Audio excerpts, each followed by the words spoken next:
Induction ke kamaina thobak tawge habdo ai amta taake ko ahan bada kamaina tawge da induction da kuna section ahum dona khaidu ya ba ahan ba section dina karino a kanda sidagi changai ba 220 volt AC je DC on dona adugi section je sigi part sina ole sigi section se da fuse yaurani adugo section DC on thua matunda capacitor mana sigi capacitor sina sai on thua ba maido smooth ohelani adaidi on thua matung sida sigi je amu sigi magi panel ki section panel ki mai pina ba section sida amusum controller ne microcontroller ko IC je sigi je thajan gra anda da first sigi IC sida sai DC on thua ba mai je sida changa matung da sigi transformer macha sina sigi dagi high frequency da 50 Hz da mai ji sida transformer chala transformer dagi sida fan gi mai pina ba 18 volt thola aduga loina na 18 volt do amuk kadoi si da yaw ba transistor sina amuk 5 volt da convert tawra matung da sai gi panel da 5 volt require over the panel the mai manga the pig je mo sigi microcontroller se sigi da makta darkar leba volt kaya na kan sigi 18 volt da dum darkar leba ni na sa 18 volt do microcontroller thajal microcontroller ki mathau sina karino haiba matam da ngasai gi sigi induction sida kon thangalate fan si ungdra adagi sigi MOSFET sida mai phajana changdabra natragana sigi induction coil sina mai ji phajana consume toribra tawdabra adagi part sing si kari error lai haibina sing je ma loina mana check tawe loina already all check tawr lora matungda sida speaker se sida sound no tholakana tit ana single beep ki khonjel tholadi board magi each and everything mongon samiba mayam yare en logana beep sisu makhal yam ba ani people lai ahum people lai sangna maram ta gap lai da people lai adu mai error na thina adai di ka dawra microcontroller sina jik adu mayam du beep pigra kanda object pen jisu amtang ungam ngani wing ana ungam mi je kari na kanda okay check tawini microcontroller tawri nga tani adai di project sigi induction ki coil se karamain tawge da mari tara se direct connection ne habi khudam di multimeter da yeng je direct connection ai ji kan bazar thamma si direct samna bune induction ne pra 0 ohms ne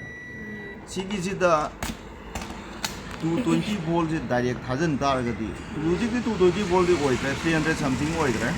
sino DC on thok ramina DC ki mai do sida direct thajan tar DC ki coil mai thu kar cha kana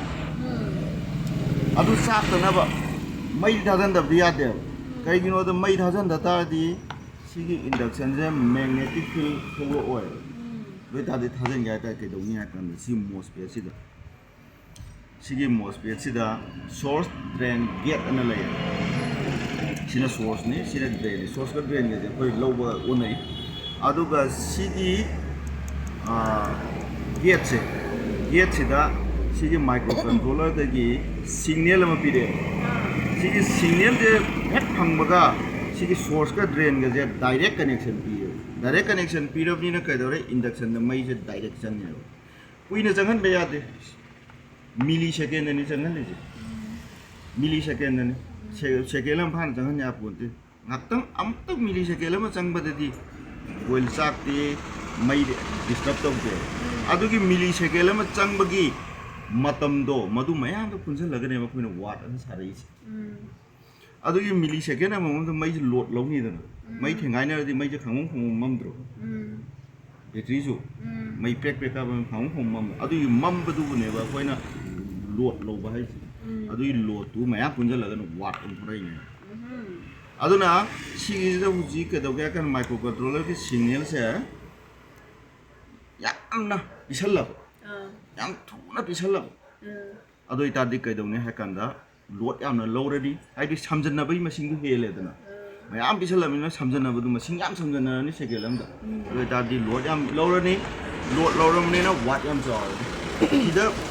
micro ꯀꯟꯇ꯭ꯔꯣꯂꯔꯅ ꯁꯤꯒꯅꯦꯜꯁꯦ ꯇꯞꯅ ꯇꯞꯅ ꯄꯤ ꯇꯥꯔꯗꯤ load ꯌꯥꯝ ꯂꯧꯔꯔꯣꯏ ꯋꯥꯠ ꯍꯟꯊꯔꯅꯤ ꯑꯗꯨꯗꯤ ꯑꯃꯨꯛ ꯀꯔꯝꯍꯥꯏꯅ ꯆꯥꯛ ꯊꯣꯡꯉꯛꯏꯕ connection ꯑꯃꯗꯤ direct ꯁꯝ ꯂꯩꯔꯦ सिगी कनेक्शन हमने सीधनी कनेक्शन हमने सीधनी सी कनेक्शन हमने डायरेक्ट कनेक्शन सिगी का तुम डायरेक्ट कनेक्शन ले जरा कना पावरगा सिगी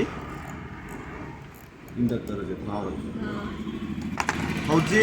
सिगी कनेक्शन जे ने बुजे कोई खाना दो सी कनेक्शन जे सिगी दगी लाई बस मई जा सिगी समना दो इने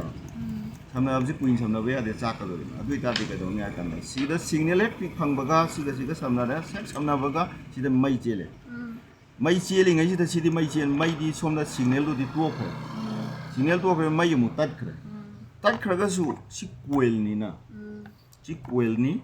कोइलनिना कइदब हाकना सिदा लाइब मईदो अदुदो इलिए इलाको कांसा सम मतम खर चंगी नैनो सेकेंड अदुगी नैनो सेकेंड चंग कांदो फोर्स ऑन इलाको कांदो द सिदा मैग्नेटिक फील्ड थोले सि कोइलि अपोय अदुगी मैग्नेटिक फील्ड दो अदुदुनेनेबा चाथोमस मैग्नेटिक फील्ड दुनेने अदुबने खोने इंडक्शन है अदुदि सिगी समद्र कांददि मई तत्खरबनि मई जमु हल्ल ला ओइद्रो रिवर्स तंग ला ओइद्रो अदुगी रिवर्स ला लापदो फानम सि रिवर्स ला लापो फानो सिदगी लापो मई जे सि यौबदा नैनो सेकेंड खर चंगे अदुगा मुसिदा मई तत्खरगा सिदा मई जे मातंग लेहवे अदु कांदो मई बूस्ट तो गवे अदु मई दो मतों इलकने हल्ला इलाको ताऊ सजमनो अमु हल्ला मु इनगिने अदु साना दोनि अदैदि मैग्नेट से कदवे नोट को सप ओन मने अदुना निकपम याउदो दुदे योति गोन ये तोमसिंगनि एलनि अदु पोतो सागरानि ओमनि अदुदि नोट को सप दो याम थुना नि हल्लगना याम कानि पुथोनि हिट पुथोनि वाट चावनि अदुदि सिदा कइदव चंगी सिग्नल याम थुना नि हन यदि सिग्नल कइदव चंगी याम थाजन ब चंगी मयाम थाजलदि लोड याम लौरे लोड याम लौरदि वाट याम चावरे ओ अदुनि इंडक्शन अदि इंडक्शन दा खोइना सेम कांदा चेक तौबजे अदैदि मु कदोरे आयामना सिदा सिग्नल जे पिरागजु अमल चि थावरे सिग्नल पिरागजु सिदा यावरिसि सिजे करी कवे हाय कांसिदा सेंसर ने सिगे सेंसर जे करी के सेंसर नो हाय कांसिदा खोइना कइनोगी मेटल सेंसर कवे सिगे सेंसर जे सिदा कोन जे थांगतरा कोन जे थांगत तारगदि सिजिदा करी मता सेंस तौदे सेंस दि मई चत्ते बसि पोच कोन जे थांगला कांदा माजि सेंस फंगनेबा अदुगी सेंसर जे कदाय दमु थाजल्ले सिगी माइक्रो कंट्रोलर थाजंगने माइक्रो कंट्रोलर सिदा मेटल जे सिजे हेक थांगले हाबिगे सेंस हे फंगबगा सोमदा सिग्नल चत्तिने कोन जे थांगोखिबगा ऑटोमेटिकली माइक्रो कंट्रोलर जे थारक सिग्नल दो सिदा फंगरोय मैता अदुदि अखोइना सिगी सेंसर जे याद्रगसु अतै लो यारबा सेंसर जे याद्रदि कोन थांगलनि कई थारा कईगिनोदि सिदगी सिग्नल पिरारो मा कोन थांगते देन हल्लो